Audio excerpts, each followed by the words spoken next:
Let me show you some of the secret codes that we can use on a Samsung Galaxy A57. So first of all, we need to open the phone app and then make sure that you have the keypad open, because this is where we can enter those secret codes.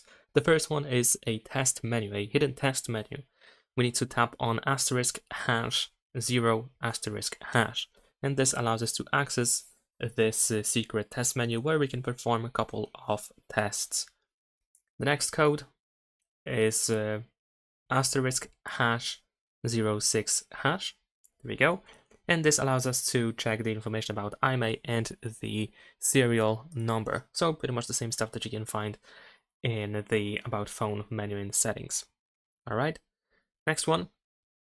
The next code is a little bit longer. It's going to be *#12580 *369#. This allows us to open this RF call information, which is apparently the manufactured date. And there are also additional codes, which I'm not sure what they mean, but here we can find them. Next one is *#0011, and then we end it with the hash. And this is apparently a GSM network status information.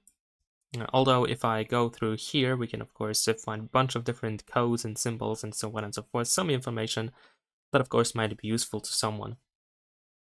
And then the next one is going to be, of course from now on, all these codes are going to be very similar. So we start with the asterisk and hash, we provide a combination of numbers, and then we end it with the hash.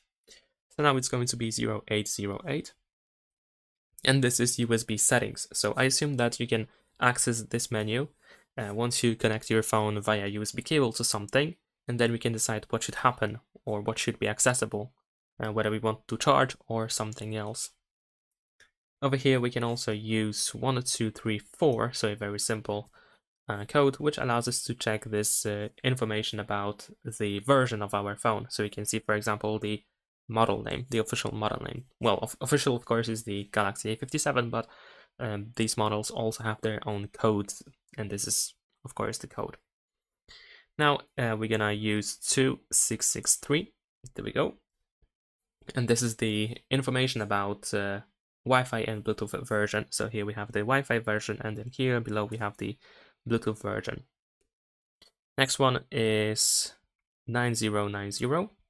There we go. And apparently this is the diagnostic configuration menu. So be sure to check that out if you're looking for this. We can also use a similar code, 9900, and this is the system menu. And last but not least, we have a service mode menu, which is a little bit longer again. And this time it is 2683662, and then we end it with the hash. But unfortunately, in this case, it seems to be completely empty. Maybe it is, maybe we can do something in here if we have like a proper access to this menu. I'm not sure entirely. So that is pretty much it. Leave a like and subscribe.